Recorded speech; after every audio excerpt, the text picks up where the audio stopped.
Então, na verdade, a jornada de trabalho do professor é quase que 3 vezes mais o tempo que ele gasta em sala de aula. Além disso, dependendo da escola, ele tem 3, 4, 5, 6 turmas, com uma média de 30, 35 alunos se ele está no ensino médio. Então, ele tem que dar conta de 200 e poucos alunos, com as suas dificuldades específicas, com a forma como ele vai tentar minimizar isso aí, com o planejamento, com as correções, e isso não entra na questão salarial. Além disso, esse professor tem que ter acesso a bens culturais, porque ele precisa se alimentar culturalmente para poder fazer um trabalho que faça a diferença para o seu aluno. E esses bens culturais, em sua maioria, são pagos. Então, não é de estranhar que se inscrevam para cursos de licenciatura aquelas pessoas que talvez tenham menos capacidade para entrar em cursos mais concorridos. Porque aqueles que hoje em dia têm bastante capacidade se colocam a seguinte pergunta: eu vou gastar a minha inteligência, a minha capacidade num curso cujo trabalho posterior vai me exigir uma demanda imensa para eu receber quase nada? Então, o que está acontecendo hoje em dia? A gente tem as pessoas menos qualificadas ingressando nos cursos de licenciatura. E, portanto, a gente já tem um momento de pensar que talvez essa educação para todos os brasileiros, já no seu início, por conta do professor, não seja a educação que nós gostaríamos. Acho interessante, importantíssimo, que toda a nação seja atendida. Mas eu acredito que uma educação cidadã é uma educação que prepare os alunos para que eles realmente possam ser alguém e possam estar qualificados para o trabalho. Se o aluno até a 4ª série, ele é um aluno que não está alfabetizado, quer dizer, ele não consegue entender o que ele lê, quais serão a qualificação dele para que ele realmente possa ser alguma coisa, possa trabalhar, possa fazer algo? Então, o que a gente está vendo? Porque todos estão na escola, aceita-se com muita facilidade a progressão de séries sem o aprendizado efetivo. E isso, para mim, é um problema gravíssimo. Quer dizer, eu imagino que de nada adianta atender uma nação inteira se esse atendimento não é um atendimento efetivo, porque a criatura está lá, mas a criatura não aprendeu. E aí, por que ela não aprendeu? Porque ela tem dificuldades, porque, enfim, o núcleo familiar dela não é um núcleo culturalmente interessante, porque o professor dela não é um bom professor, porque é esse cara que entrou na licenciatura porque não tinha outra coisa que ele achava que ele podia passar, porque o professor dele tem 6, 7 turmas com 35 alunos, porque se exige do professor um atendimento quase individualizado dentro de um contexto que é coletivo. Então, assim, essas coisas me preocupam bastante. Eu acho que enquanto isso não for resolvido, dificilmente a gente vai avançar.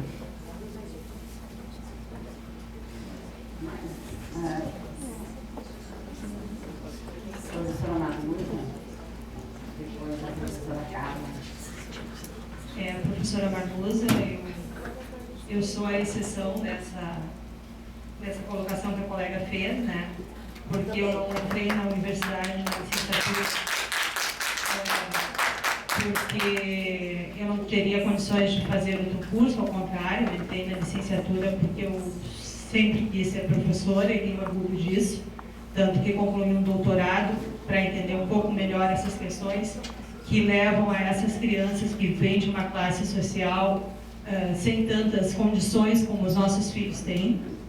e tentar ajudar essas crianças. Então, eu acho que existe uma questão muito séria e começa a me preocupar um pouco quando a gente começa a discutir a educação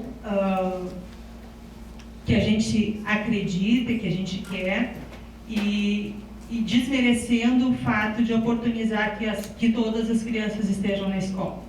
Eu acho que são duas coisas que estão sendo discutidas. Como professora, eu quero sim que todos os alunos concluam e saiam do primeiro ano, preferencialmente como a minha filha o fez, ou melhor ainda, como ela ingressou, né, no primeiro ano já alfabetizada por ter frequentado a creche da URGS. Então ela ingressou no primeiro ano de uma escola particular alfabetizada. A maioria das crianças que nós recebemos, muitas vezes não tem acesso a um lápis no primeiro ano do ensino fundamental. Me desmintam as colegas da aplicação se eu estiver falando errado, que trabalham com as séries iniciais, que já faz alguns anos que eu não trabalho, mas já trabalhei, né? Eu comecei minha carreira profissional alfabetizando. Então, eu acho que são duas coisas, né? O acesso à cultura, que é uma das questões que está sendo oportunizada pelo Ministério da Educação, que está tendo a preocupação de oferecer livros, de oferecer revistas, de criar programas, vai auxiliar muito na alfabetização dessas crianças. Outra coisa, se essas crianças não estiverem na escola e se a gente começar a excluí-las, não estou falando dos alunos do colégio de aplicação, estou falando da minha experiência profissional anterior, que eu já trabalhei em vila, onde as crianças não tinham calçado, que eu levava calçado de casa para as crianças poderem estudar. E não tão longe daqui, aqui no município de Viamão, nosso vizinho, dá para ir a pé daqui da universidade. Então, enquanto eu era aluna de graduação nessa universidade aqui, no curso de licenciatura em matemática, eu tinha a oportunidade de licionar numa comunidade muito próxima aqui, e eu vivia essa outra realidade. Então, são duas coisas. Eu acho que nós temos sim, o primeiro passo é sim oferecer a escola para todos. Eu advogo em favor disso, e desde os 4 anos, o quanto antes. Porque essas crianças são cuidadas, são mantidas por cuidadoras enquanto suas mães estão trabalhando. Muitas vezes ficam com os irmãos mais velhos dentro das suas casas, até com uma alimentação inadequada.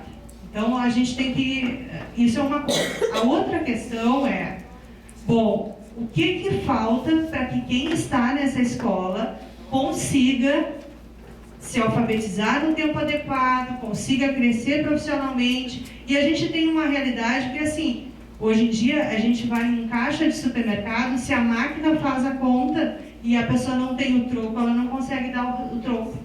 Então, assim, bom, toda vez que acontece isso com o professor de matemática, eu digo, culpa dos professores de matemática, porque essa pessoa que está trabalhando numa rede de supermercado certamente concluiu o ensino médio e não sabe fazer um troco de R$10, né? Então, é complicado isso, né? Mas, de fato, a gente vem de uma sociedade que continua segregando, né?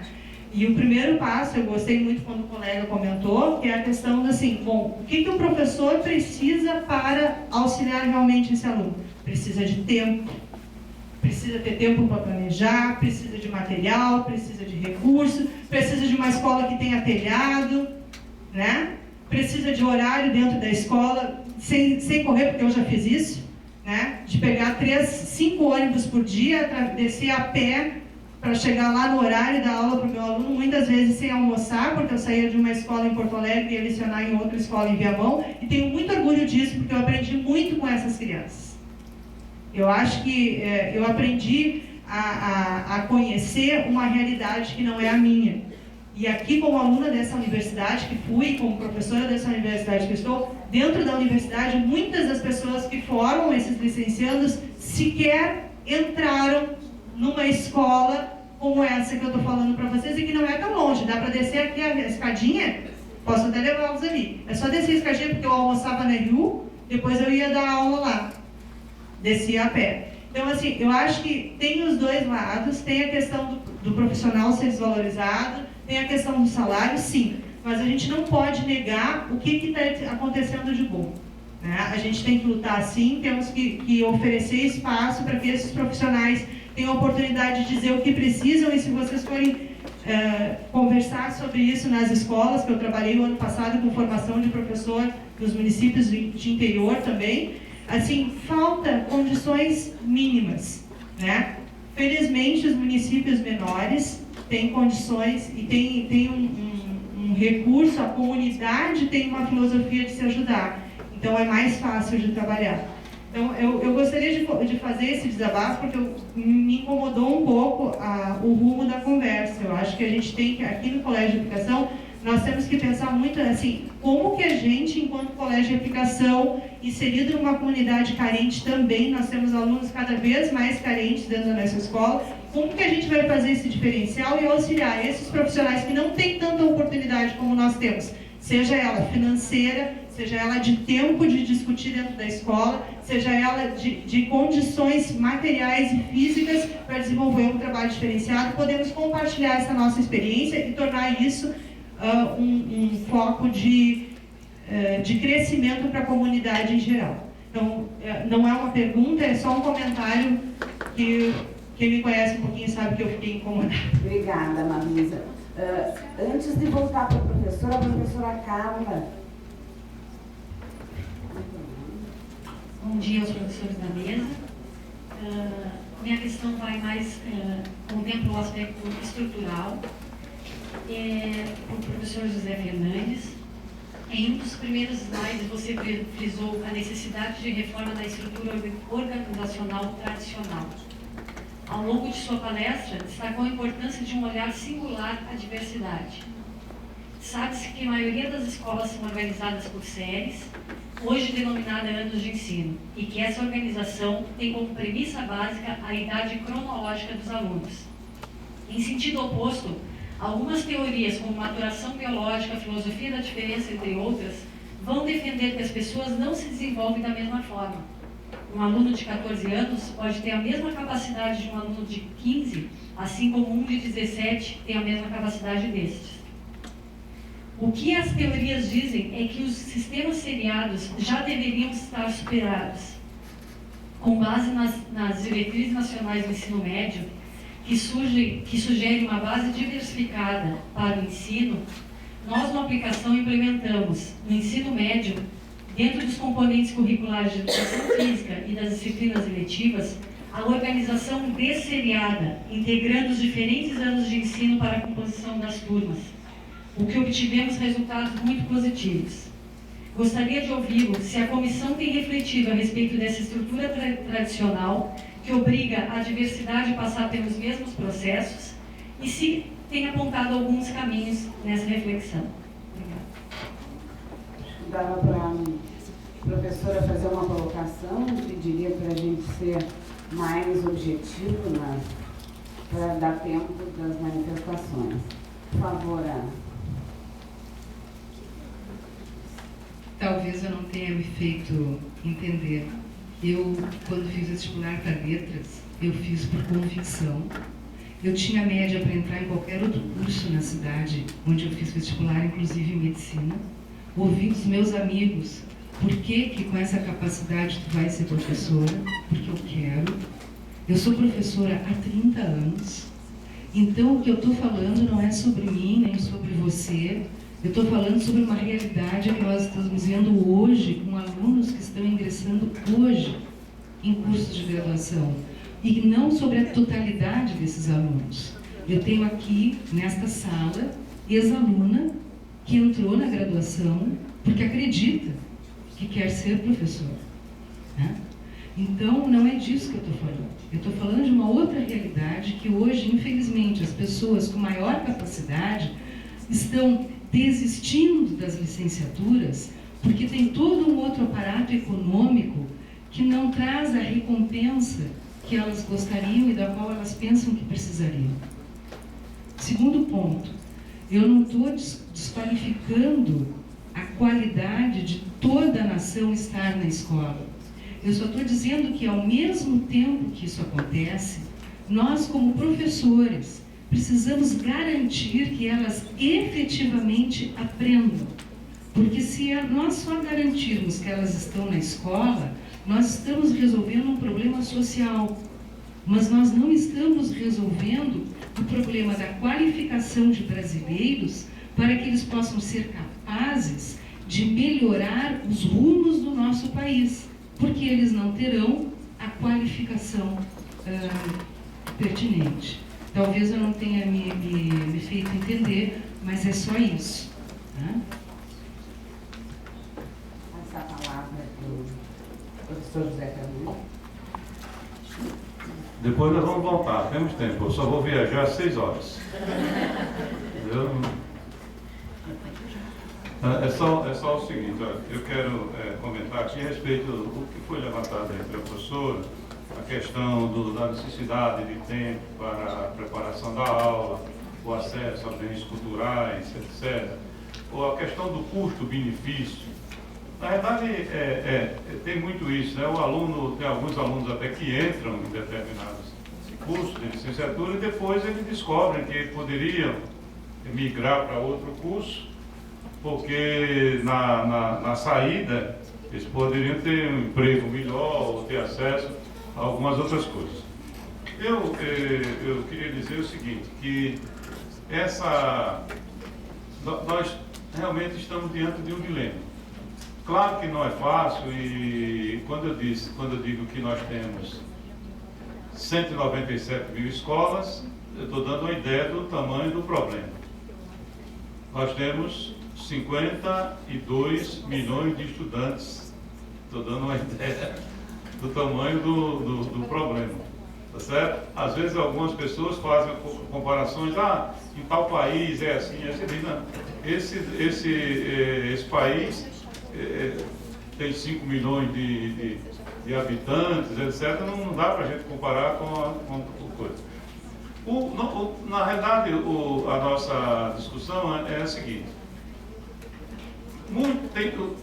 Tudo isso tem a ver com uma certa distribuição de renda que nós temos no país, com um certo grau de injustiça que existe no país, tá certo? Quando a gente olha o quanto está o mais rico do mais pobre, a distância é muito grande e isso isso amplia demais os desafios. Eu gostaria só de chamar a atenção aqui de um problema que é o seguinte. De alguma maneira nós avançamos nos últimos tempos. Eu acho que a gente não pode perder de vista isso, porque foi levantada aqui a questão. É só lembrar que até alguns anos atrás os nossos alunos não tinham acesso a livros.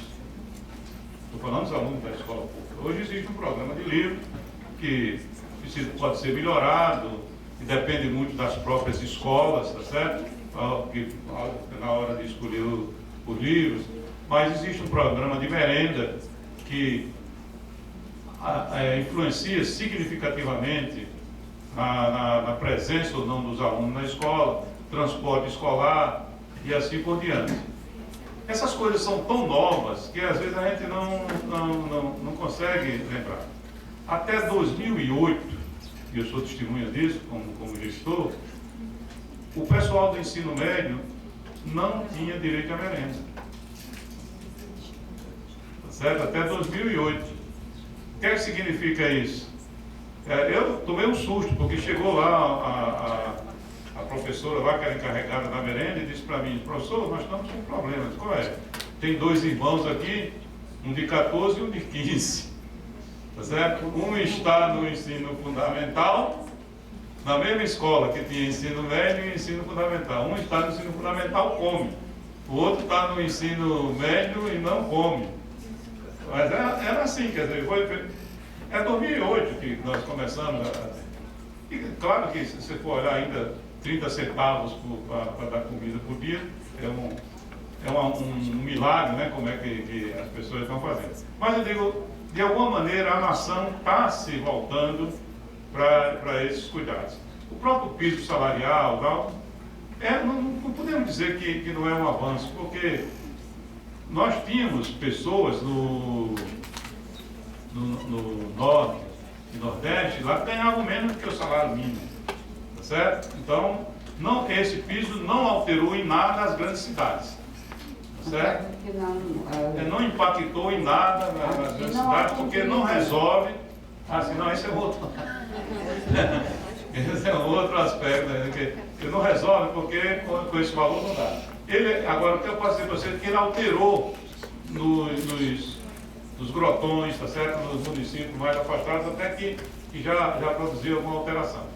Mas eu queria chamar a atenção de vocês para uma coisa que é a seguinte: a gente precisa, é até bom que a gente ajude nesse movimento, que é assim, além, o salário é bom, mas existe uma outra coisa também a respeito do professor, que é o prestígio do professor, que está associado a dinheiro, mas não está só associado a dinheiro. Tá certo? Associado tem algo mais aí de prestígio que vai além do dinheiro. No nosso Brasil, por algum motivo, nós fizemos isso. As pessoas falam muito do prestígio dos professores na Finlândia. Tá certo? O professor lá, as pessoas vão muito, tá certo? Mas tem um certo fator histórico aí que ajudou esse prestígio lá também. No período lá das invasões, tá certo? As escolas funcionaram muito como os pontos de resistência. Os professores funcionaram. Então o professor ele é prestigiado não só porque dá aula, tá certo? Tem uma história do próprio professor. No nosso caso aqui, por algum motivo, e às vezes nós próprios vamos detonando a coitada do professor. Chega uma hora, eu brincava com alguns professores lá que diziam assim: rapaz, você vem reivindicar desse jeito, melhora a sua. Comece melhorando seu visual, aí, sua autoestima, seu negócio. Você não está pedindo só, não. Eu digo, tem uma parte no caso do nosso professor que está indo além até na questão do salário. Eu acho que isso tem a ver com o que a gente entende por importância da educação. Tá certo? Não diga assim, nós entendemos, nós passamos a valorizar, a botar a educação na mídia, passamos a colocar a educação na pauta, mas ainda não com o valor devido, no sentido de dizer e tal. Eu até, eu tinha colocado aqui como uma brincadeira, uma crônica que de vez em quando eu fico, não tenho o que fazer, eu fico escrevendo, que é o seguinte: eu falava aqui sobre a questão assim é um personagem, não pedi permissão a vocês só para tocar, não vou ler tudo não, para não encher a paciência de vocês. Sempre eu falo de um personagem que ele vai se apresentando, mas você não sabe o que é, e depois no fim você tenta descobrir, tá certo? E aí esse personagem aqui, ele começava dizendo assim: nos últimos tempos eu tenho andado meio por baixo, mas pode anotar que eu vou me recuperar. Nem sempre foi assim. O problema são essas pessoas que não sabem ler o mundo corretamente. A minha profissão me faz muito bem. Eu trabalho com jovens, faço meu próprio planejamento, eu falo de futuro. Eu estou convencido de que posso mudar o mundo. Tá certo? Na realidade, o meu trabalho, na maioria das vezes, se confunde até com diversão. Agora, claro, tem problema que o salário, aí começa a dizer, a mostrar que tem, como é o nome, o meu ambiente é barulhento, mas o meu ambiente tem isso, então eu começo a mostrar. Aí quando eu digo que tem alguma coisa que é boa, o indivíduo não consegue dizer que eu estou falando, que eu no fim eu vou me apresentar. Qual é a sua profissão? Eu sou professor. Tá certo? Ele não consegue por quê? Porque esse lado, que pode ser bom, tá certo? Que pode ser bom, ele foi inibido, tá certo? De uma maneira tal que a gente não consegue fazer. E aí, quando eu brinco com isso, eu digo assim: mas professor, você está querendo o quê? Enganar a gente? Dizer que agora nós vamos ser sacerdotes? Não, eu estou querendo dizer o contrário. Eu estou querendo dizer que quando a gente vai pedir um empréstimo do banco, a gente bota um terno. Não vai de sandália havaiana, nem de bermuda, porque o cara não empresta. Tá certo? Então, diga assim, é uma coisa puxando a outra. A autoestima puxando o salário, puxando a briga, tá certo? Quer dizer assim, tem que brigar sim, e não precisa ficar com a cara feia por causa disso. Tá certo? Tem que fazer. Foi falado aqui um item aqui, que eu acho que é interessante, sobre a questão de progressão que as pessoas fazem. Tem a ver isso, na realidade, com aquela história que eu falei lá no começo. chegou a educação é como se fosse uma bandeira dos secretários, dos governadores, não sei o que, eles é que tem que trabalhar para que seja bom, tá certo? E aí os indicadores é que dizem se está bom, se estão bons ou não. E aí isso leva a querer até falsificar os dados, se for o caso. Tá certo? Eu acho que o problema disso aqui é isso. Mais uma vez, é necessário que a escola tenha seu projeto político pedagógico. Tá certo? É necessário que a escola saiba exatamente o que é que quer. E aí eu entro na que foi colocado aí pela professora lá no fundo. As nossas normas, as normas que nós temos alertado para a educação básica, elas colocam nas mãos das escolas essa flexibilidade.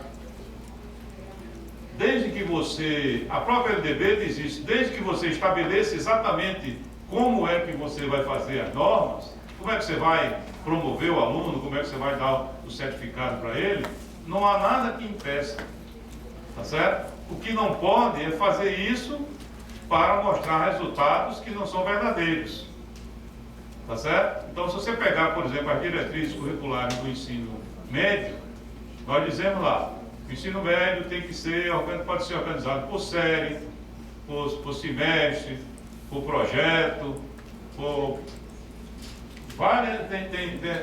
qualquer jeito que você quiser organizar. A única coisa é que você tem que dizer claramente como é que você vai organizar para permitir que a sociedade possa acompanhar. Tá certo? Dito isso, não há nenhum problema.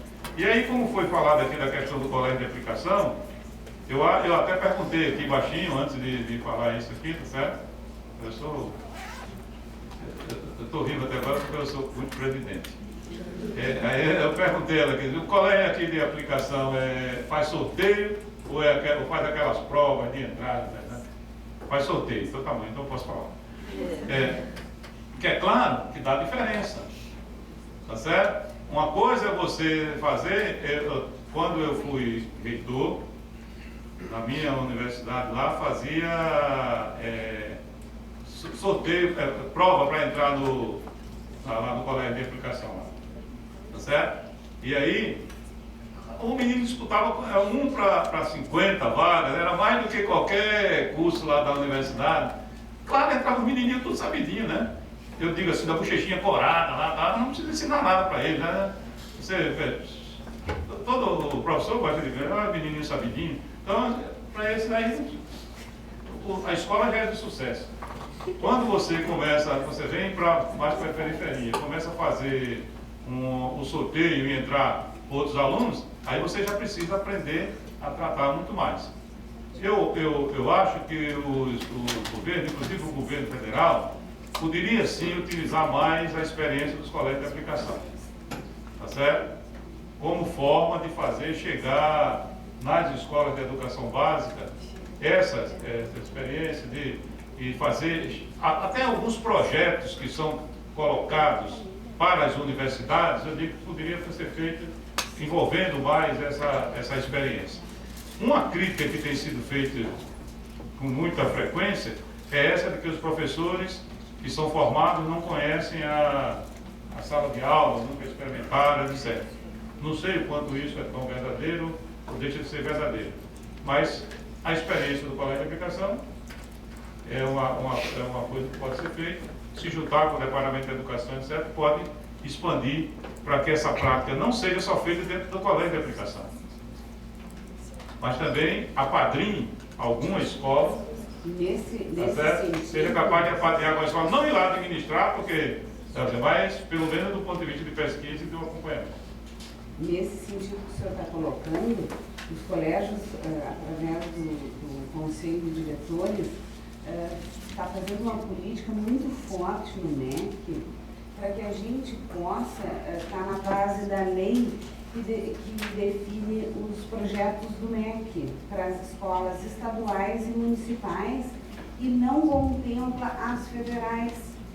Não é que deveriam contemplar, eu acho que nós somos um bom negócio enquanto 17 escolas com uma situação diferente das escolas do município e do estado situação dos professores, nós temos dedicação exclusiva, nós trabalhamos numa escola só, todo um aparato que nos permite pesquisa e extensão e a inovação do ensino, a pesquisa dentro da educação básica, e o governo, no momento que abrir o leque, a gente está entrando em contato com o SEB, com a CETEC, para que, e agora eu acho que vocês seriam também vetores nos ajudando nesse sentido, para que a gente possa participar.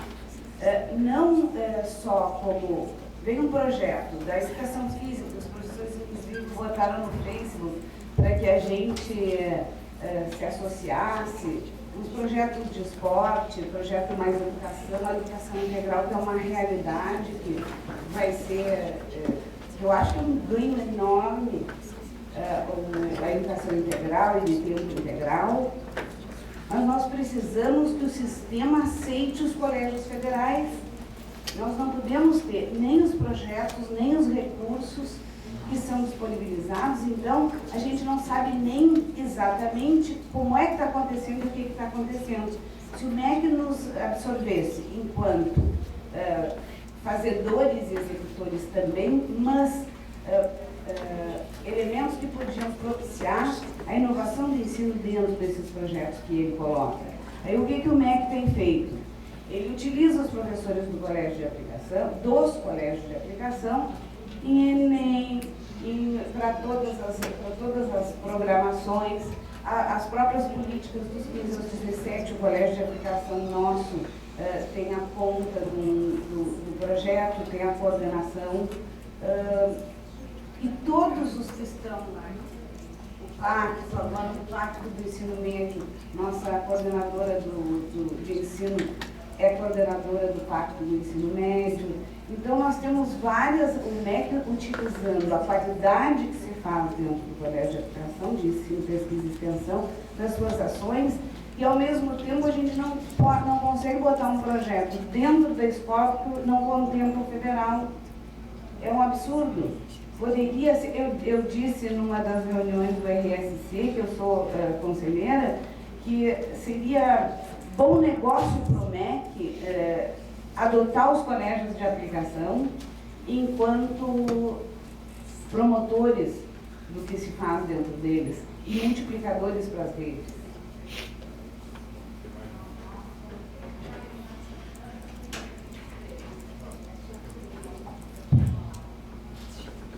Oi, eu sou aluna aqui do Instituto mesmo, sou das Ciências Sociais, aluna de licenciatura, e como formação de professores é um assunto bem interessante aqui pra gente, eu vou falar um pouco da minha formação, que vou me formar professora de Sociologia no fim desse ano, então já passei por quase toda a minha formação, e estaria tendo a melhor formação possível, porque a URGS é linda, maravilhosa, incrível, cheia de prêmios, mas passei toda a minha formação sem que nenhum dos meus professores, com exceção do Alexandre Virgínio aqui presente, nenhum dos meus professores nunca tinha colocado o pé numa escola pública para dar aula no ensino médio, o que eu acho que é uma grande falha na nossa formação, né? Apesar de ser uma universidade maravilhosa.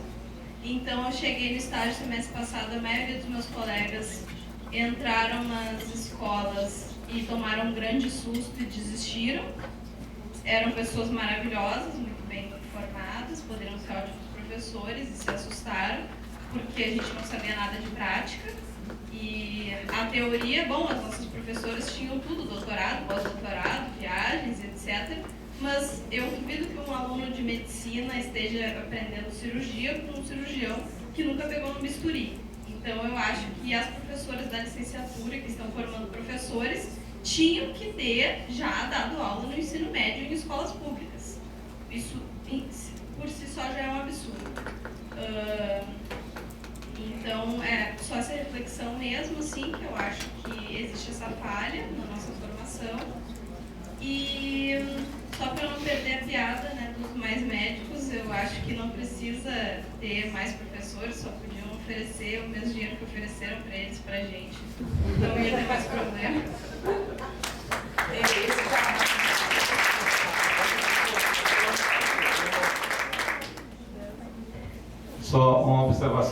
na realidade, o que foi colocado lá foi exatamente isso que você disse agora. Faça um marmete, se você der 10 mil, a gente já... Com exceção de Cuba, que só fica com um, né? O resto vai para lá. Eu acho que temos mais alguém. Nesse momento, nós já estamos, né, em cima da hora, registrar a presença da professora Simone Valdete, diretora da Faculdade de Educação. Prazer, tá? Aqui essa grande parceira. Então, agradecer a presença do professor José Fernandes, do professor Augusto, que nos honraram muito com essa palestra, essa conversa, e que vocês, nas suas demandas, nos conselhos, lembrem dos colégios federais, para que eles sejam incluídos nas políticas, não só, né, nas políticas de expansão e de recurso. Eu acho que também o protagonismo dos colégios de aplicação é essa empreitada, uma empreitada do governo federal, dessa educação para todos, buscando a qualidade. Bom, eu queria, então, antes de me despedir, só trazer algumas informações. Primeiro é o seguinte, nós colocamos o Conselho Nacional de Educação à disposição de vocês.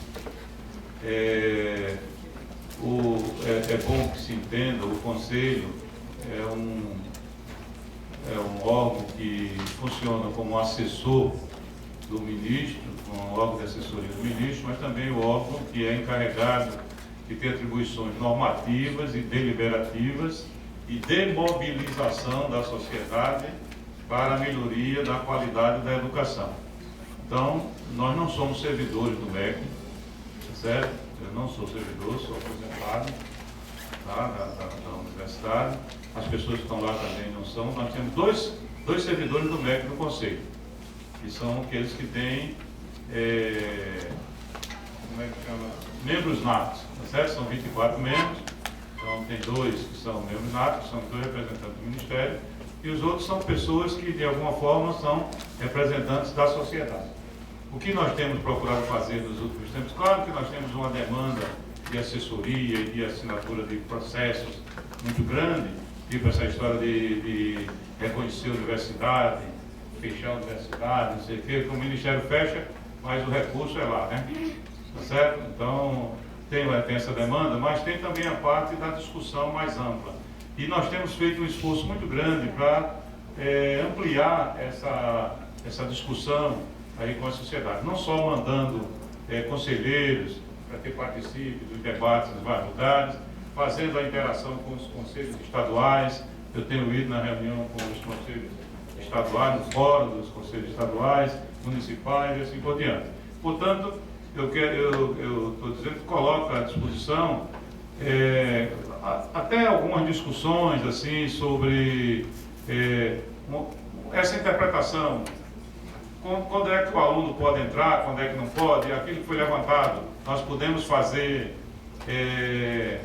podemos deixar de ser seriado, podemos fazer, né?